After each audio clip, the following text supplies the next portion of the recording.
Bonjour à tous, il est 13 heures. Bienvenue au 11e webinaire innovation proposé par la direction de l'innovation des HCL. Je suis Armelle Dion, la directrice de l'innovation, et on va attendre peut-être quelques secondes, le temps de donner le temps que tout le monde se connecte et nous voit. Pour écouter aujourd'hui l'émission Les actions de BPI, la Banque publique d'investissement, un acteur dont certains ont probablement déjà entendu parler, un acteur essentiel de l'écosystème d'innovation, que ce soit au niveau national ou régional, puisque dans les établissements de santé, dans les CHU, on connaît bien les acteurs de la recherche, du soin, mais là, c'est un acteur vraiment dédié à la stratégie d'investissement de l'État et de soutien à l'innovation. Donc, on a la chance de recevoir Aurélie Faugier, à qui je vais passer la parole dans quelques minutes, et qui nous présentera donc les missions et les actions de BPI. Aurélie, si tu peux passer à la diapo Excuse-moi, d'après. ça coupait. Ah. Du coup, je prends le relais, Armelle. Voilà, je te laisse te présenter et puis prendre le relais. N'hésitez pas, si vous avez des questions, à utiliser le chat tout au long du webinaire Innovation. On relaiera vos questions pendant la présentation et puis à la fin, on gardera quelques minutes pour que vous puissiez échanger avec Aurélie Faugier et poser toutes les questions ou la recontacter à l'issue du webinaire. À toi, Aurélie. Merci, Armelle. Donc, bonjour à tous. Donc, Aurélie Faugier, chargée d'affaires innovation chez BPI France.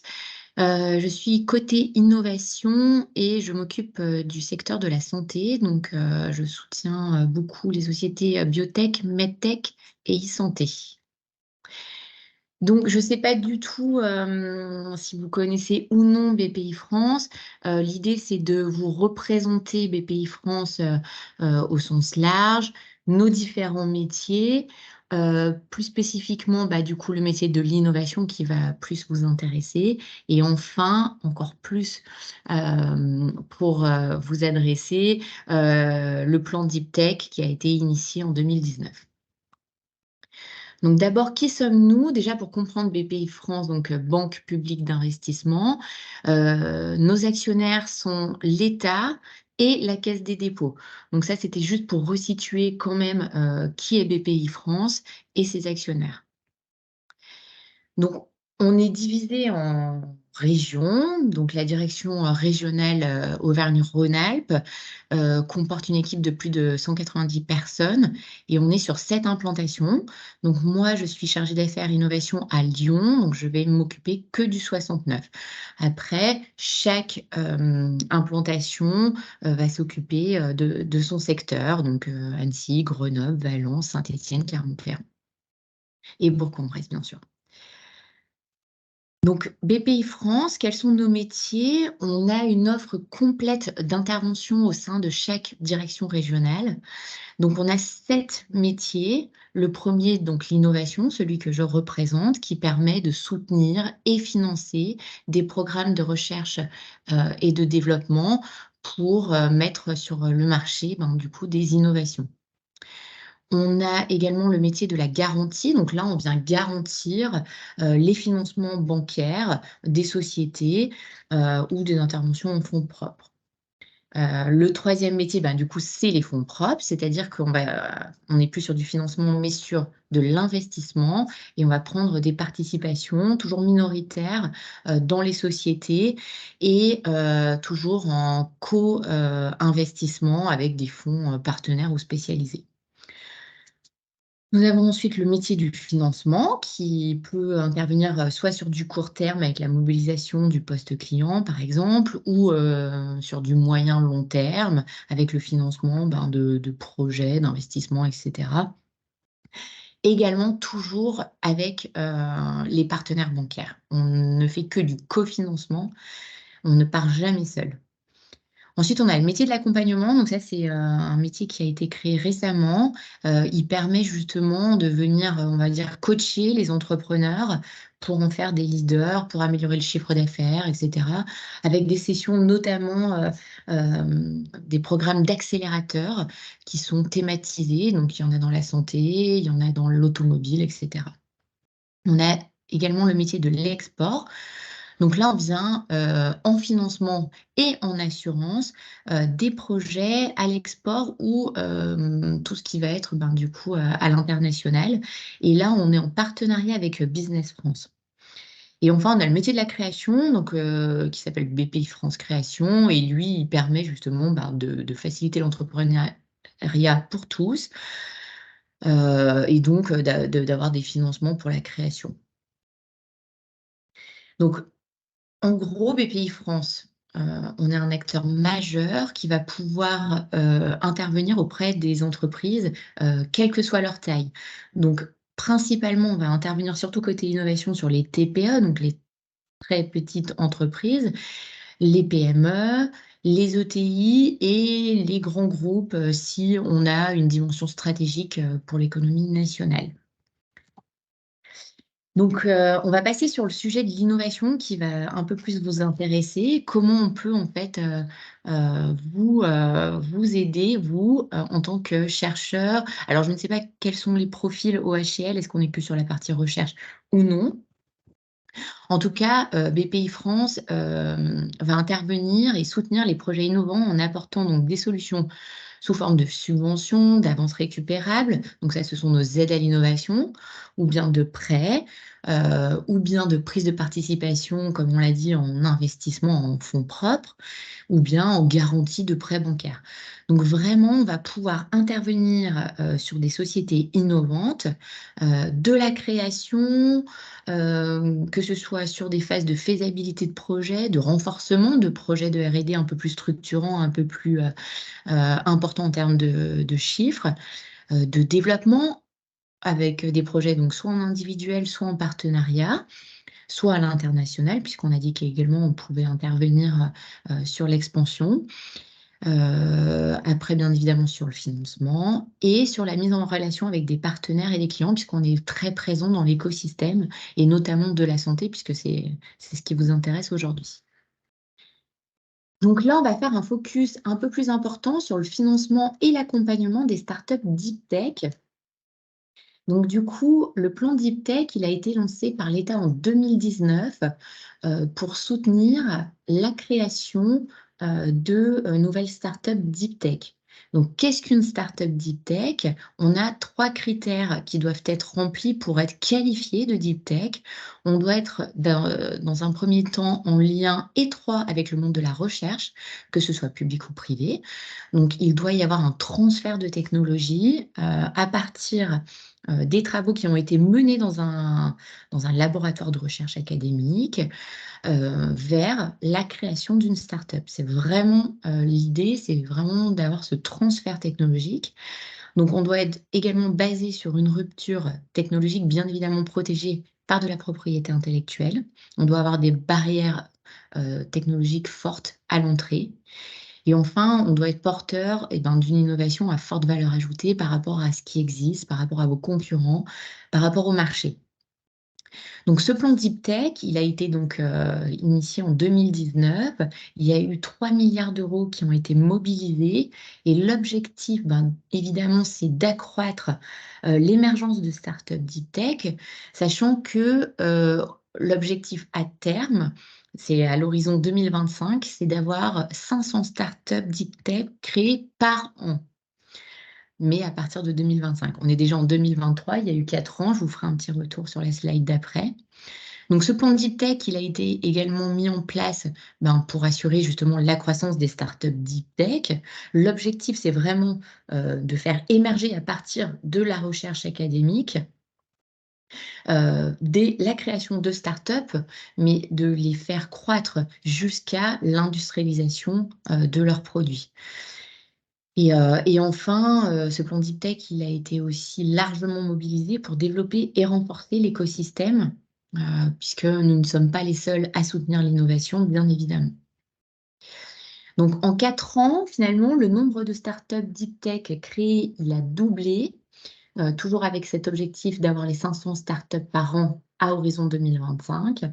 Donc, en fait, ce qu'on peut voir dans le graphique qu'on voit là, c'est juste pour dire que vraiment, on a eu une impulsion de notre continuum de financement deep tech.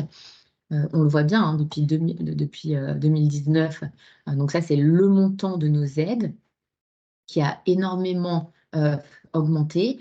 Et on voit clairement que la courbe de création de start-up suit en fait notre continuum deep tech. Donc, ce qu'on peut voir, c'est que depuis 2019, on a 2 fois plus de startups qui ont été créées. Donc là, on est actuellement à fin 2022 à 320 startups créées en 2022. Donc, on se rapproche de l'objectif des 500 startups d'ici 2025. Donc, euh, ce plan Deep Tech, il permet une contribution majeure aux enjeux de France 2030, sachant que donc il y a eu 1800 startups en fait qui sont actives à ce jour. Et plus de 2 tiers sont situés hors Île-de-France. C'est important de le dire parce qu'il n'y a pas que Paris qui est soutenu dans la création de ces startups. Et on peut voir également autre chose, c'est que 45% de ces startups sont dans la santé. Donc on a beaucoup de biotech et de medtech. Donc dès 2023, on va avoir 500 millions supplémentaires qui vont être mobilisés pour compléter ce continuum de financement, mais cette fois-ci en anté-création, chose que nous on ne faisait pas. On intervenait généralement dès la création de start-up et on s'est dit que enfin, quand je dis on, c'est le gouvernement, hein, clairement, puisque nous, on est opérateur de l'État. Donc, l'État s'est dit que pour justement pouvoir créer toutes ces startups d'ici 2025, eh bien, il fallait peut-être financer des étapes en antécréation, de maturation.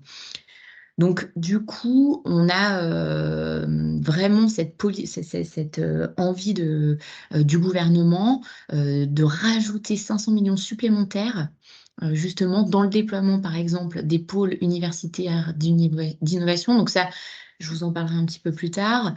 On va avoir le renforcement des concours d'innovation et des aides spécifiques Deep Tech.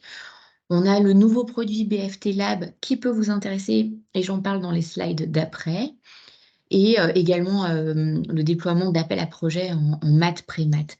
Donc tout ça, c'est vraiment dans l'objectif toujours du transfert technologique de recherche académique, universitaire, vers la création de start-up. Donc finalement, BPI France, côté innovation, on a tout un continuum de financement qui permettent en fait d'intervenir à chaque étape dans la création d'une société, d'une start-up.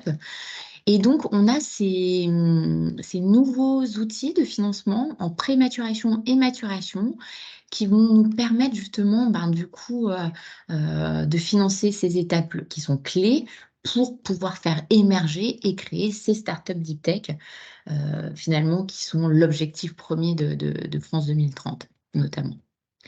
Donc là, c'était juste pour vous faire une slide. En fait, c'est juste pour que vous compreniez bien que BPI France peut intervenir à tout stade avec différents produits. L'objectif, c'est pas de vous faire le listing de tous ces produits. C'est juste de comprendre qu'on peut intervenir du coup dans la création de ces startups en finançant plusieurs produits. Donc là, je vais en décrire quelques-uns. Ce qu'on peut voir, c'est que dans cette chaîne de financement BPI France, on a les produits qui vont être spécifiques pour les deep tech. Donc là, c'est les critères que j'ai mentionnés tout à l'heure et ils sont dédiés aux entreprises deep tech. Donc du coup, il va falloir être qualifié deep tech pour pouvoir bénéficier de ces produits. Donc là, récemment, alors je vous en parle en avant-première puisque tout n'est pas encore fixé. On est vraiment en cours de lancement de ce nouvel outil de financement qui est la BFT Lab. On est en cours de lancement et de définition finale du cahier des charges. Normalement, il devrait être mis à disposition d'ici fin mai, voire début juin s'il y a un décalage. Donc tout n'est pas encore clairement défini, mais je voulais vous en parler parce que je pense que c'est quelque chose qui justement pourra vous intéresser. Alors, il est à disposition des PUI dont je vous ai parlé tout à l'heure, donc des pôles universitaires d'innovation. La liste officielle de ces pôles universitaires d'innovation va être donnée par l'État, hein, puisque c'est l'État qui va sélectionner ces PUI, va être donnée d'ici fin juin. Donc tout ça, c'est des choses voilà, on aura beaucoup plus de précision d'ici milieu d'année. Donc, en gros, cette BFT Lab, elle va permettre de renforcer la quantité et la qualité des projets en phase de pré-maturation, valorisables via la création de startups deep tech. Donc, on va intervenir via les PUI, donc le process n'est pas encore tout à fait défini. Euh, En gros, c'est une subvention qui va aller de 30 000 euros à 120 000 euros pour financer des prestations externes. Ça ne sera que des prestations externes en lien avec le développement business, toujours dans l'objectif, bien évidemment, de créer sa start-up. Donc, on va avoir des préqualifications de marché, la recherche de cofondateurs, puisque il va falloir se lancer, trouver les CEO, etc. Des formations également. Et tout ça sera versé en plusieurs tranches en fonction du projet. Donc, les projets éligibles, ben, du coup, ça va être des projets valorisables par la création d'une startup deep tech. Donc, vraiment, il y aura toujours cette idée de créer avec le transfert technologique de propriété intellectuelle, bien évidemment. Voilà, donc, bon, je préfère pas en dire plus puisque de toute manière, le produit n'est pas encore tout à fait prêt. Il ne va pas tarder à l'être et bien évidemment, je resterai disponible pour échanger si besoin dessus. Donc, ce qui est intéressant aussi, c'est que BPI France, donc nous, côté innovation, on intervient quand même principalement à la création, hein, puisque sur la partie pré-maturation, du coup, on a ce nouveau dispositif, la BFT Lab, qui intervient en prématuration. Généralement, c'est également les SAT ou les organismes de valorisation des organismes publics qui interviennent sur ces stades de prématuration. Nous, on intervient généralement à la création.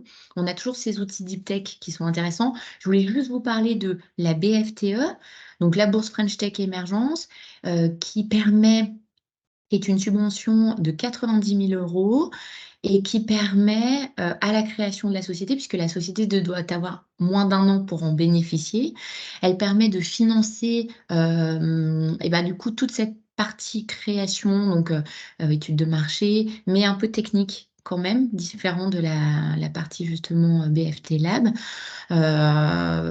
études de faisabilité, voilà. Donc c'est vraiment une aide importante à la création des startups deep tech. Et après, on a l'aide au développement deep tech. Elle est un peu plus tard puisqu'on est sur des montants beaucoup plus significatifs. On est sur 1,5 million d'aides avec une partie subvention, une partie avance récupérable. On est sur des projets un petit peu plus matures. Donc, généralement, c'est la continuité de la BFTE et elle permet donc d'accompagner les projets de R&D un peu plus structurés, matures.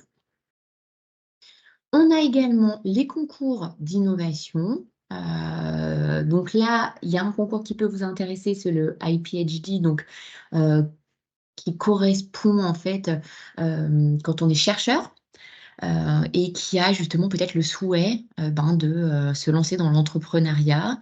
Donc ce concours IPHD concerne les doctorants dès leur seconde année de thèse ou les docteurs ayant soutenu depuis moins de 3 ans. Donc ça, c'est ce iPhD, c'est quand on est au labo. Et puis après, on a le concours iLab. Donc, une fois que la société va être créée ou est créée.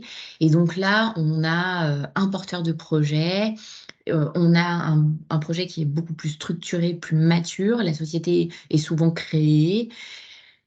Et donc, c'est un très beau concours, le iLab. Ça permet d'avoir vraiment une reconnaissance auprès de BPI France et de l'écosystème. Et puis après, on a le concours iNov. Donc lui, on est sur des montants beaucoup plus significatifs, puisque on se situe entre 600 000 et 5 millions d'euros d'aide. Et là, on est sur des projets qui ressemblent plus à la typologie des projets de l'aide au développement deep tech que j'ai présenté tout à l'heure. Donc ça, c'est des concours. C'est un peu différent de nos aides en région. Il y avait tout à l'heure la slide avec le continuum de financement, puisque nous, en région, c'est nous qui opérons tous ces dispositifs. Là, ce sont des concours qui sont nationaux.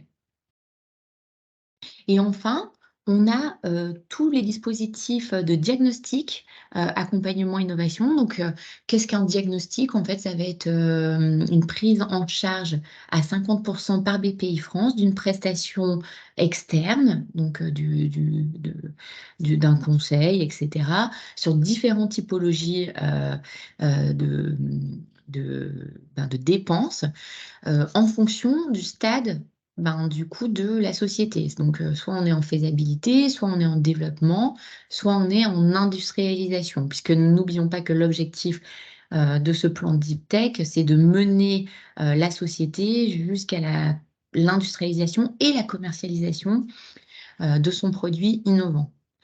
Donc là, on a toute une palette. Alors l'objectif, c'est pas de vous le présenter, c'est que vous ayez conscience en fait de tout ce qu'on est capable de mettre en place pour soutenir ces projets de création de start-up deep tech.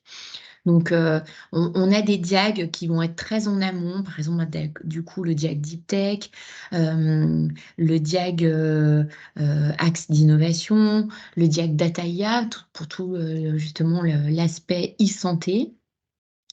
Et puis après, on va avoir des diags un peu plus ciblés sur des phases de développement, et notamment le diag dispositif médical, qui est sur le secteur de la santé notamment. Après, on a le diag stratégie pays qui peut être mis en place justement dès la création de la société pour bien valider toute la stratégie de propriété intellectuelle autour justement de ce transfert de technologie, etc. Donc vous voyez, en fait, l'objectif de cette présentation, c'était vraiment de vous montrer que BPI France est un acteur incontournable dans la création de start-up, mais également, vous voyez, finalement, avec ce nouveau dispositif BFT Lab, sur les stades de maturation, pré-maturation, bien évidemment, toujours avec l'écosystème, que ce soit les SAT, que ce soit Lyon Biopôle, qui est le pôle de compétitivité de la santé, que ce soit les partenaires bancaires, que ce soit... Bref, tout l'écosystème qui va permettre du coup de soutenir ces projets deep tech. Voilà. Écoutez, moi j'ai fini ma présentation. Je vais redonner la main à Armelle. Oui, merci beaucoup Aurélie. Nous avons une question qui a été posée pendant ta présentation. BPI peut-elle financer des établissements publics? Donc, je vais te laisser peut-être répondre à cette question. Et n'hésitez pas, toutes les personnes connectées, à transmettre vos questions via le chat. Alors, nous, en région, on ne finance pas les établissements publics. Par contre, effectivement, il y a des appels à projets collaboratifs sur lesquels, du coup, c'est la structure publique qui va, dans un consortium, vous voyez, par exemple, les IDEMO régionalisés, par exemple, les R&D boosters. Donc ça, ce sont des appels à projets qui sont menés au national ou en région, mais par l'État et par la région, du coup. Et nous ne sommes qu'opérateurs. Donc, c'est-à-dire que nous n'avons pas la décision. Mais effectivement, dans le cadre d'appels à projets collaboratifs, une structure, un établissement public peut être financé. Et ça ne Et sera que de la subvention. peut-être pour compléter, effectivement, les HCL sont régulièrement membres de consortiums qui Mhm. candidatent à des appels à projets collaboratifs, mais c'est la structure privée, hein, qui souvent est le porteur, le coordonnateur du Oui, consortium, et nous ne sommes qu'un des partenaires. C'est vrai partenaire. que là, et c'est assez logique, il y a des appels à projets qui sont ceux du ministère de la Santé, donc c'est les établissements qui sont porteurs. Il y a des appels à projets qui sont plutôt enseignement supérieur et recherche. Et donc là, en général, c'est plutôt un tropisme labo, université, école. On peut aussi faire partie d'un consortium. Et là, comme on est plutôt sous l'angle ministère de l'économie et des finances, eh bien, il y a toujours du collaboratif, donc des établissements publics qui peuvent participer au consortium, mais qui ne sont pas le porteur du consortium, le Non, coordonnateur.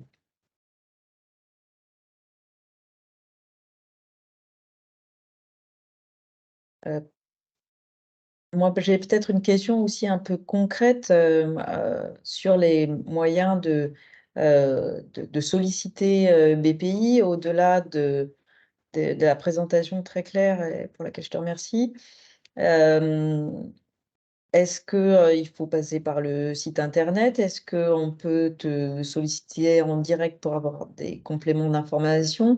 Est-ce que, on trouve pour chacun des dispositifs, des informations qui expliquent très bien quels sont les critères d'éligibilité, le cahier des charges, les calendriers pour soumettre et quels sont les, les partenaires de consortium qui sont éligibles? Voilà, quelles sont, de façon très pragmatique, la bonne façon d'être candidaté ou d'avoir plus mm, d'informations sur BPI, sachant que tu le disais aussi, il y a les membres de l'écosystème. On sait très bien que Lyon exactement. Biopôle, Pulsalis sont tout à fait rompus à l'exercice et préparent régulièrement des candidats aux différents concours, IPHD, iLab, etc. Exactement. En fait, c'est une très bonne question, Armel, parce que il va y avoir plusieurs choses. Alors, effectivement, il y a les appels à projets, où du coup, il ne faut pas nous solliciter en région, puisque nous ne sommes pas, en fait, les instructeurs. Donc là, tout est sur, c'est très bien fait, hein, notre site internet, on a tous les appels à projets en cours. Donc là, il y a les cahiers des charges, donc ça demande effectivement de regarder. Et puis du coup, il y a une soumission, il y a la création d'un consortium, etc. Il y a une adresse d'ailleurs générique souvent pour poser des questions parce que ce sont des appels à projets. Et du coup, on n'a pas, comme en région, l'échange avec le chargé d'affaires. On a un cahier des charges très précis et c'est une sorte de concours, hein, de toute manière. Donc, il faut répondre au cahier des charges.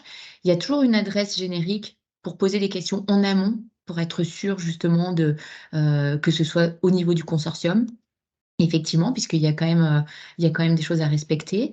Donc, il y a quand même des boîtes génériques, mais qui répondent et qui sont là pour ça, en amont, et donc bien préparer, bien lire le cahier des charges. Voilà. Après, toutes les aides en région que j'ai présentées, sachant que vous, vous êtes encore très en amont, au HCL ou pas, hein, parce que effectivement, il y a des sociétés qui se créent. Donc, soit, si c'est trop tôt, il faut passer par l'écosystème, que ce soit la SAT, Lyon Biopôle, sur les concours, IPHD, sachant que ça ne sera pas moi directement. Donc, du coup, l'écosystème, de toute manière, s'est réorienté, hein. On a un acteur incontournable dans la création d'une société. Donc, ça, il y a aucun souci. Et puis après, il y a justement le projet est mature, la société va être créée. Et ben là, il faut me solliciter directement, puisque moi, je m'occupe du secteur de la santé. Donc, à Lyon, je suis la chargée d'affaires référente sur le secteur de la santé. Donc, dès qu'on se rapproche de la création, mais vraiment, parce que si c'est trop tôt, ça sert à rien de venir nous voir en région, on pourra rien faire. Euh, voilà. Tout ce qui est BFT Lab que j'ai présenté, ça sera via les PUI, donc les pôles universitaires, qui nous contacteront directement. Donc, ça ne sera même pas à nous solliciter en direct. Nous, BPI France en région, il faut venir nous voir dès que le projet est proche de la création de la start-up. Donc, vous devez passer généralement par la SAT avant. Enfin, il y aura toujours des échanges avec des acteurs qui, eux, seront en prématuration, maturation. Et nous, on prend le relais sur la création. Merci, c'est très clair. Une nouvelle question. Pouvez-vous nous donner une idée du niveau de concurrence pour les concours iNov ou iLab? Alors, il y en a beaucoup. C'est des concours quand même assez sélectifs. Je dirais sur iNov, on a à peu près 30% de réussite. Et C'est bien. sur iLab, on doit être à peu près dans les mêmes ordres de grandeur.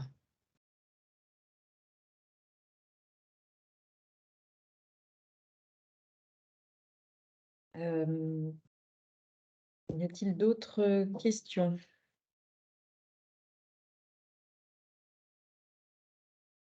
En attendant peut-être les questions, préciser que effectivement le site lyonnais travaille actuellement à déposer un projet de pôle universitaire d'innovation, le fameux PUI dont parlait Aurélie, alors qu'il n'est à l'hôpital, la PUI, c'est la pharmacie à usage intérieur. Donc là, Ah, on parle d'autre chose.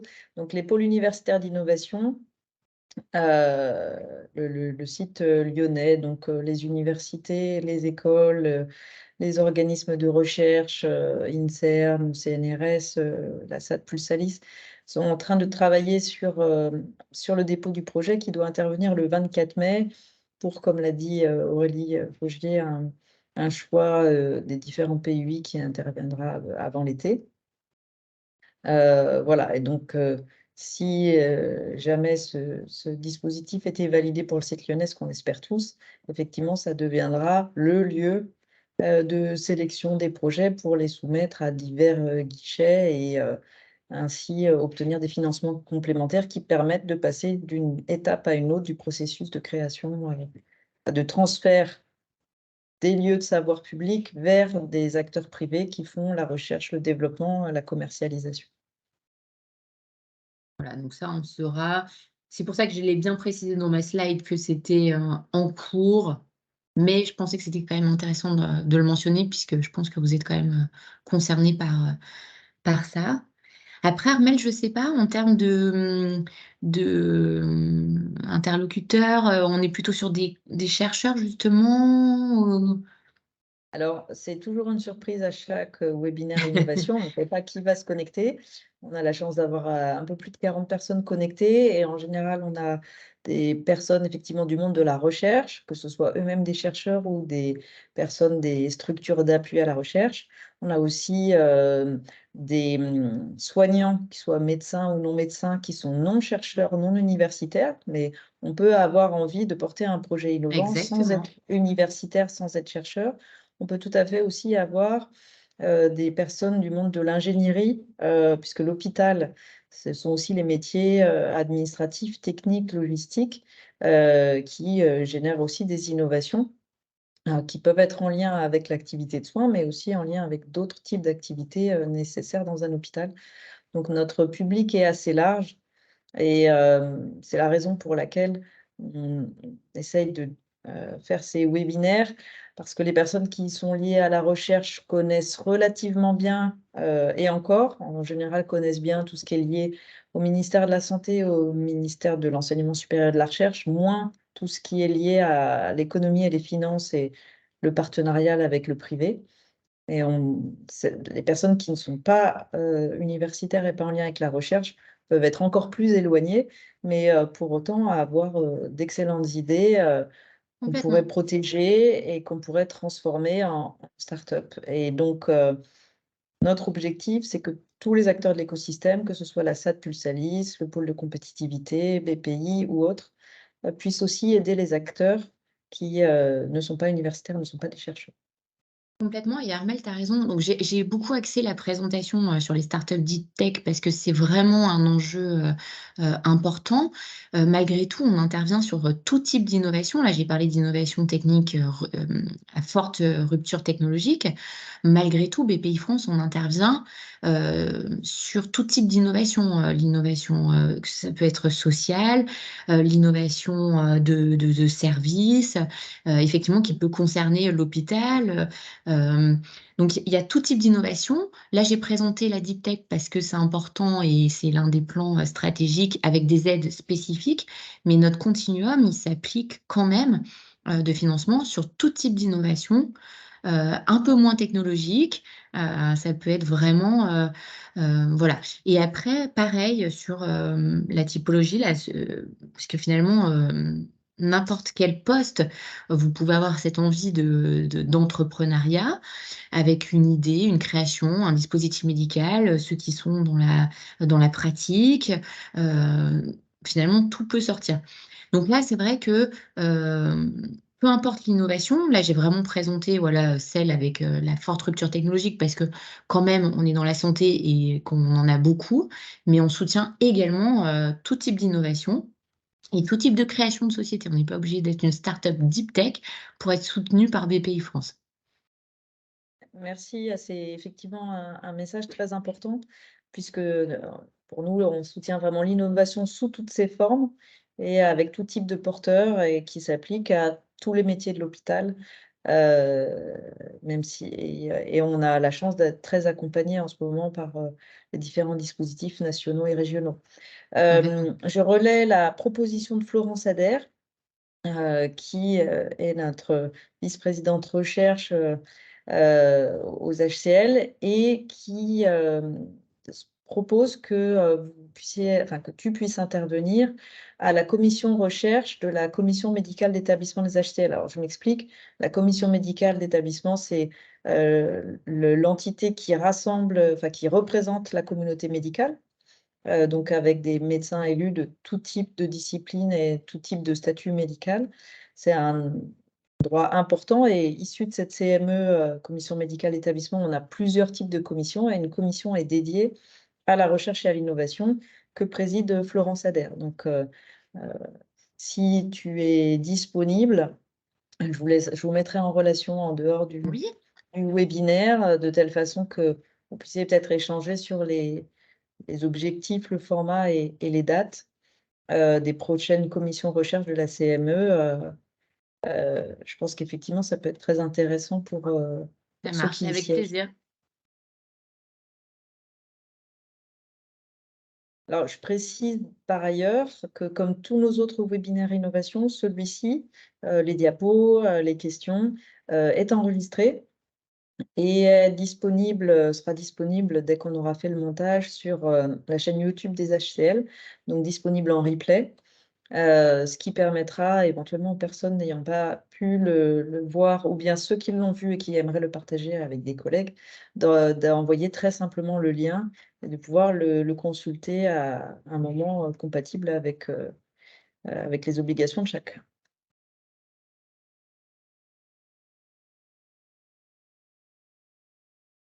Et n'hésitez pas à revenir vers moi si du coup vous êtes intéressé par la création d'une start-up. Je pense qu'on arrive à la fin des questions.